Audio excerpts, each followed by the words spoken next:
Hello again, everyone, and welcome back to Reddit Aliens. I'm John, and as always, thank you so much for being here. Good topic for you today. Let's do it. What is the creepiest, scariest thing you've ever seen, but no one believes you? Please remember to like, share, hype, stay tuned for some shoutouts, and subscribe. I have an uncle who always went on weekend hunting trips by himself. I don't know how far into the wilderness he went, because it was only squirrel hunting, but it was always 3 to 4 days out in the woods alone. About 4 years ago, he stopped going alone and came back early from one of his trips after he swore he saw a little boy running around and playing in the woods. He only goes in larger 5 to 6 parties, always buddies with someone, and never stays as long now. I want to add that the spots he went to were off-road mountain spots. These were pretty far from things like campsites, etc. I don't know, I believe he saw something, just don't know what. I should have added what he claimed happened, and so here you guys go. He was walking around trying to find a good spot to sit and wait, when he claims he heard what seemed to be a little boy laughing. He kind of paused and looked around, scanning the trees, etc. Then in the distance, he said he saw this boy just run across the forested area. He swears it had to be a boy because the boy was wearing a blue jacket. He said it was just a brief moment, like a few seconds, but it looked like the boy was playing hide and seek or something. He said he immediately got this bad feeling. He kept staring at the spot, but the boy was gone after a brief moment. He turned around and started walking back. My uncle was certain it wasn't just campers or another hunter with this kid because in all his years of hunting at that spot, he's never run into anybody else. I think that's the more likely option, but I don't know. I always wanted to add the fact that his was a pretty major event for him. He's been hunting his entire life and is pretty used to trips alone. It's not like he's a guy who jumps at random noises in the forest. I was swimming with a friend off of Ocean Park in Santa Monica. Just off the wave line, we were cruising along when I passed my hand through seaweed. Strange, I thought. There's never seaweed here. Swim about 10 more strokes and more seaweed, and then again. So I start looking around under the water. It's a bit murky, but that's when I see it, a dorsal fin. The first thing you check for is movement. Is it moving up and down? That's a dolphin. Is it slithering like a snake? That's a shark. And yep, it was slithering. I turned to my buddy and said, "We need to go in now." He was confused because we hadn't hit our distance. I said, "Let's go," so we swam in. It's the fastest I ever made it back to shore. We swim back in and catch the lifeguard. I asked if he saw that, and he said yes. He's never seen anyone swim through a riptide that fast. When I explained it was a shark, he was incredulous. No sharks have been sighted in weeks, and definitely none close enough to shore. And the drones would have caught it first and warned us, so there's no way. But I know what I saw. 3 years ago, I was staying in an old but quite luxurious hotel in Essex. I had a room with a very high ceiling. Middle of the night, the room is pitch black, and I'm wide awake because there's a baby crying very loudly. It sounds like it's coming from the room above mine. I just rolled around in bed, being all annoyed for a bit, until I realize that I'm staying in a room on the top floor. I start to freak out a little, and the crying gets louder and louder. It sounds a lot cleaner now, but as if the baby is in the same room with me, but the sound is still coming in from the direction of the ceiling. I'm lying in bed in full-blown panic now, too afraid to get up out of bed. Then the crying stops abruptly. It was completely quiet for a moment, then I felt a baby-sized hand grabbed my wrist. I almost flung myself out of bed in horror and turned on the light. There was nothing there. This might just be the scariest experience in my entire life, and I'm still incredibly glad that I only had to stay in that hotel for one night. Me and my badass cousin decided to look in the seemingly abandoned house that was kind of off the road. We went in and there was still power to the house. The refrigerator was open, and in the middle of the kitchen table was a jewelry box that was open. Everything was neatly arranged. The living room had 4 food stacks of magazines lining every single wall. One bedroom had only a twin bed in it. It was made up, but completely covered in ribbons. Like, yay, I won something ribbons for all the things horse. The ribbons were in perfect order in lines. The next bedroom was bare except for animals on the walls, ones having been to a taxidermist. not just up on the wall. In this room, we heard a thud in the attic and proceeded to get the fuck out of there. While running down the street, I looked back. By the house was a shed, but made of cinder blocks and no roof. In the doorway, with no door, was a shadowy figure, just a black silhouette of a tall man. It was around noon, so no shadows, no roof, and no door. It moved. When we got back, we realized one girl had taken a pearl necklace. Now, I'm not very superstitious, but I knew this was a rookie mistake. We made her take it back. I watched from the end of the house's driveway. There was a deep freezer next to the back door. No thought to open it, and she put the necklace on it and was turning to leave, and something shoved her at least 3 feet backwards and on her ass. She didn't trip. She was obviously pushed by nothing. Being the good cousin and friend, I kindly began to run faster than I ever had in my life. She said something pushed her down. I haven't been in any abandoned house since. Why? Because that. Okay, in yesterday's video, I asked if anyone would like a shout out or, say hi, just to let you know we are out there reading the comments and very grateful for your continued support. So, as the first one, let's do it. This is going out to Brooke. So, hello, thank you for your support. Turkey5297 as well. And someone's special daughter, Aurelia. Thank you for listening and enjoying the videos. If you'd like a shout out or want me to say something cool or I don't know, anything really, it's all new, just let us know. All right. Thanks again, guys. We'll talk to you soon. I can remember when I was 8 or 9 and me and my little sister were in the kitchen. And through the glass door to the hallway, we could see a floating head of a young boy extremely pale with short black hair. I can still clearly remember, and it definitely wasn't a reflection. It was too opaque, and he didn't look like us at all, both of us being young girls with long hair. My sister was crying and screaming, and I just remember laughing in shock.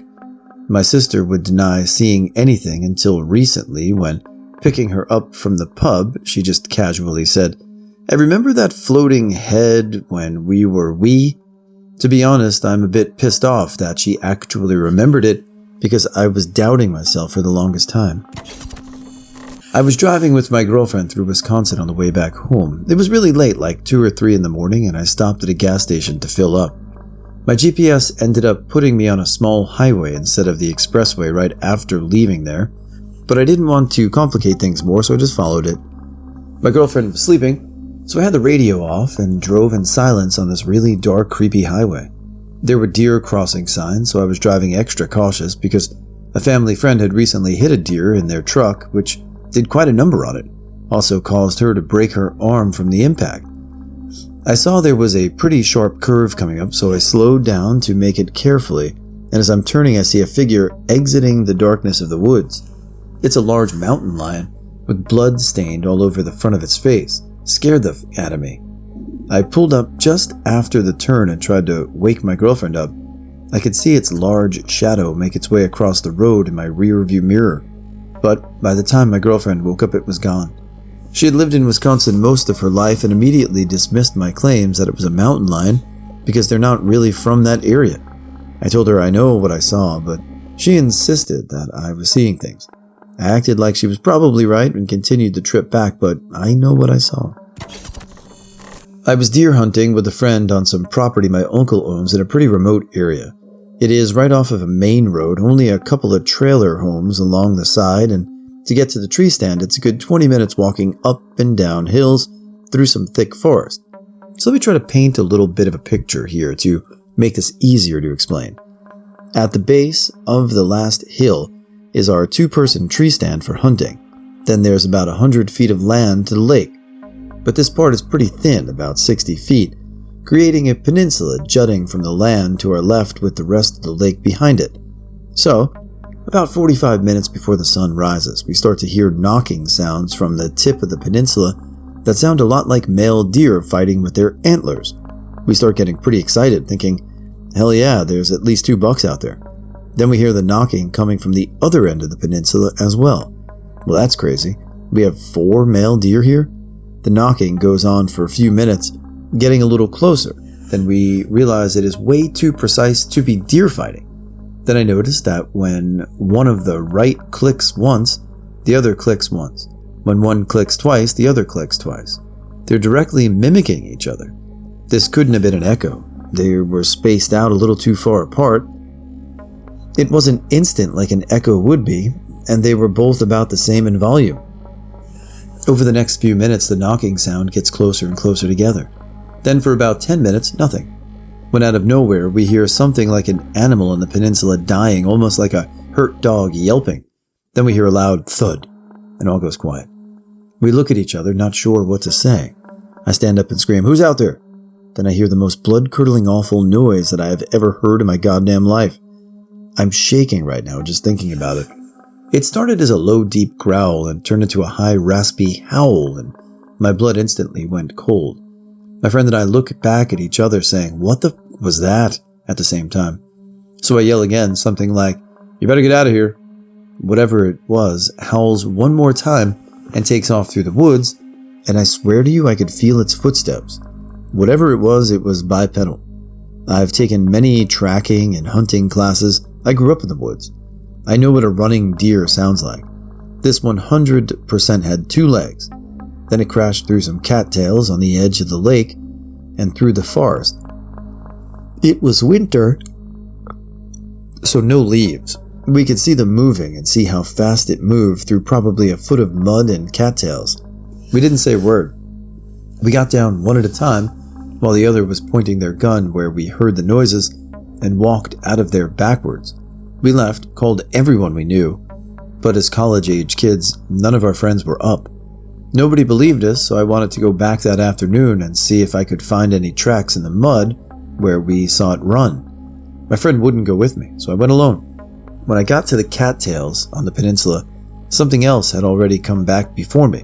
A large branch had wiped all the footprints from the mud and was laying next to them in the woods.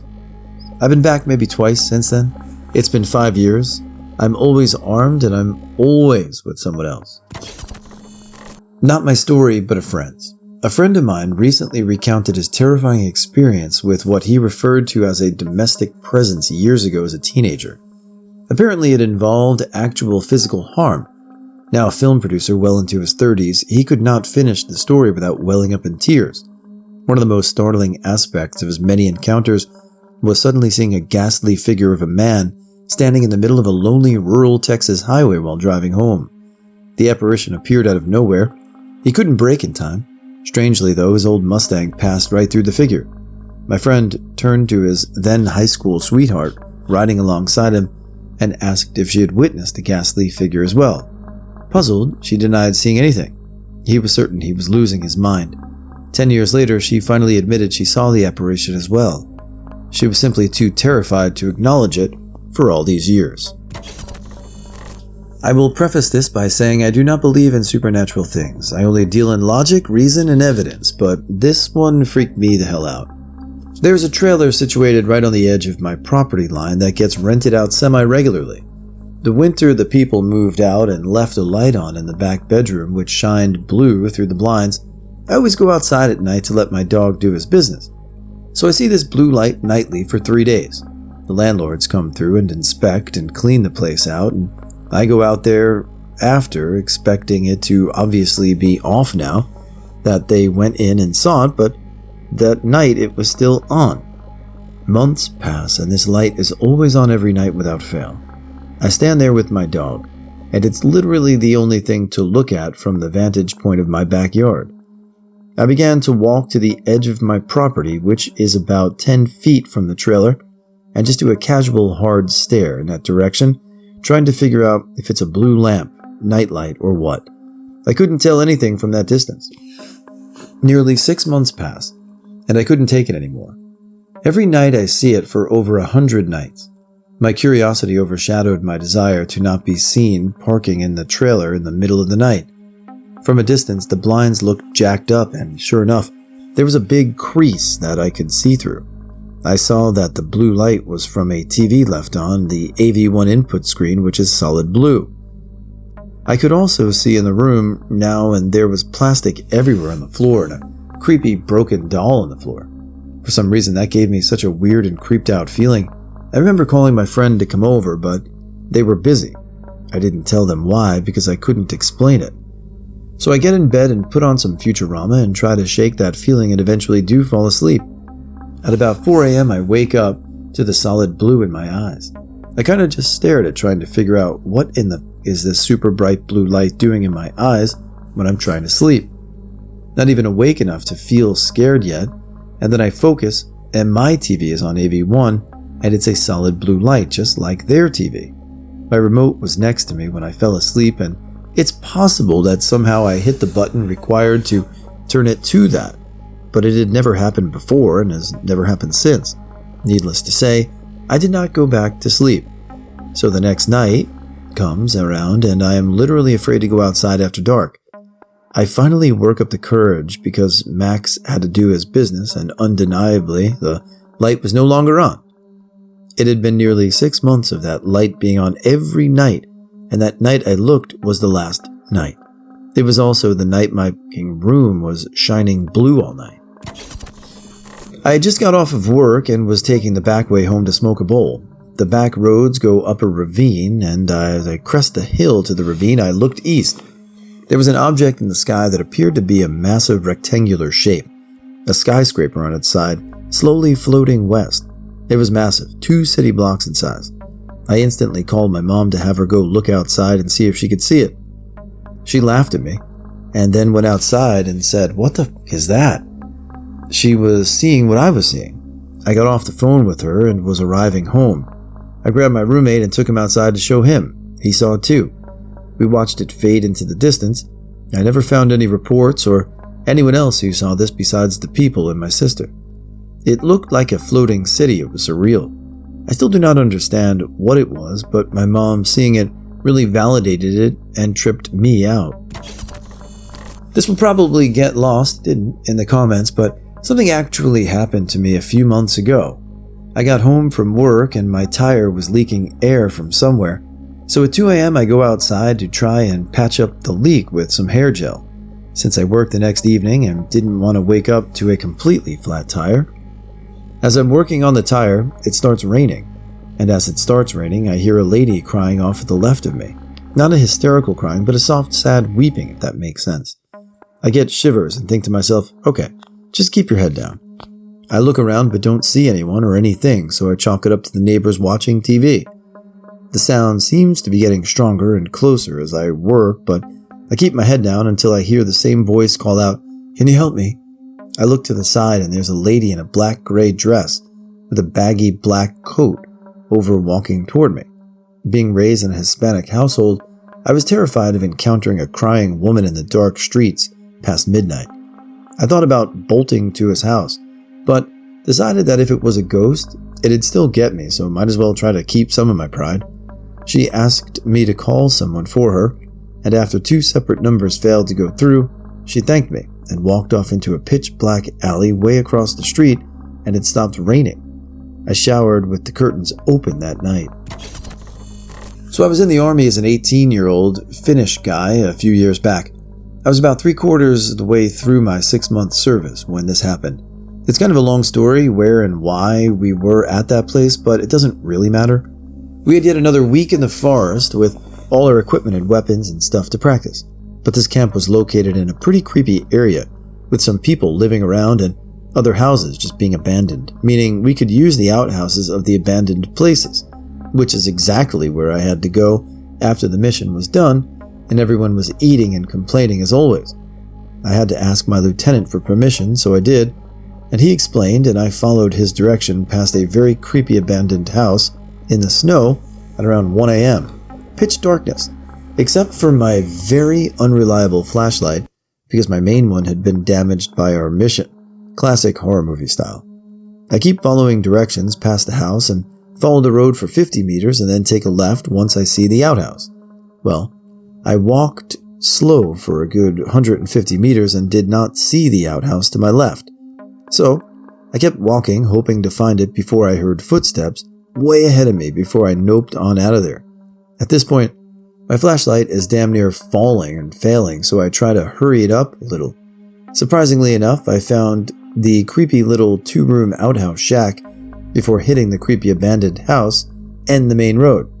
So I relieved myself from my vest, AR, and other stuff like my helmet so I can drop one in peace, but before I had the chance to sit down, I thought I saw a person squinting past the shack. Like intense footsteps in the snow, just blazing past the road I was just walking on, freaking me out even more.